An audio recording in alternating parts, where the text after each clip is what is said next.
Bonjour Elodie. Bonjour Linda. Alors l'UCPA dispose de 70 centres en France et à l'étranger. Globalement, comment s'est passé l'été? Alors on a la chance effectivement d'avoir beaucoup de centres, une grande partie de nos centres en France. Donc avec un été qui s'est bien passé, presque trop bien j'ai envie de dire. Ça a été beaucoup l'année de la France. Donc des centres qui ont trouvé public très très vite. Et sur l'étranger, une grande majorité de nos centres l'été sont sur l'Europe. Donc eux aussi, surtout les passionnés de plongée, de kite, de surf.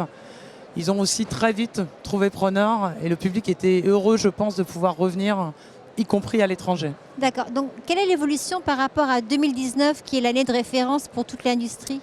Alors, je n'ai pas les chiffres précis, mais je dirais qu'on a fait un aussi bel été, voire un plus bel été, en tout cas sur la France, que 2019. Donc, c'est complètement comparable. La grande différence, c'est qu'il n'y a pas eu d'hiver.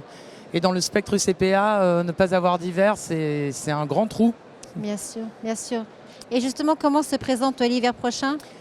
La nouveauté, même si c'est étrange de parler de nouveauté, c'est justement qu'on a le grand espoir là, avec les récentes annonces qui est vraiment un hiver, qui a une partie très importante sur nos centres à la montagne. On a beaucoup de centres en montagne.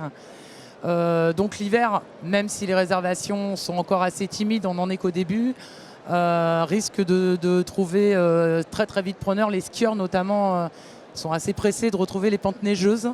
Mais c'est vrai aussi sur l'étranger, parce que nos voyageurs à l'étranger, ils ont, comme pour beaucoup d'opérateurs, beaucoup de fourmis dans les jambes. Ils sont peut-être plus impatients que nous de retrouver le voyage.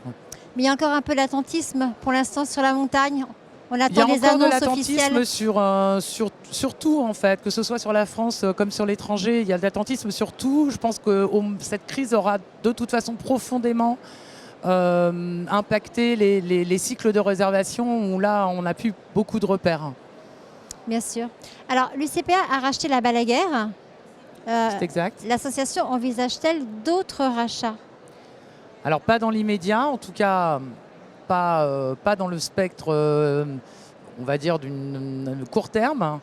Mais effectivement, la stratégie de l'UCPA de développement externe, qui date maintenant d'il y a 5 ans, s'est inscrit complètement, notamment dans le rachat de la Balaguère, la même année que le rachat d'un autre opérateur privé sur les mineurs qui s'appelle Destination Découverte, qui était un groupe avec une marque phare très importante qui s'appelle Teligo et qui est maintenant dans notre giron aussi.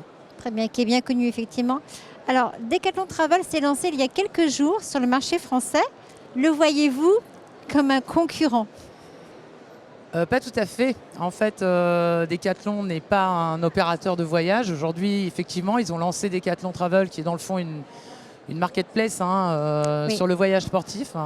Maintenant, ce ne sont pas des producteurs, ce que nous, on est. C'est notre métier, notre cœur de métier.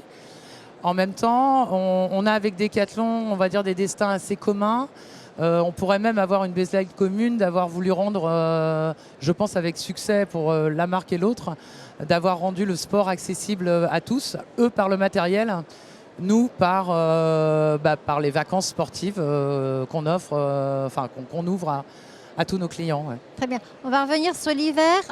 Compte tenu de l'attentisme du marché et du fait qu'on n'a pas encore d'annonce officielle, même si on a de bonnes raisons de croire que les stations vont rouvrir normalement, avez-vous réduit le nombre de centres par rapport à 2019? Absolument pas. Nous, on part sur un hiver, en tout cas en France, qui est vraiment équivalent à l'offre qu'on pouvait avoir en 2019. Et on est très confiant là-dessus.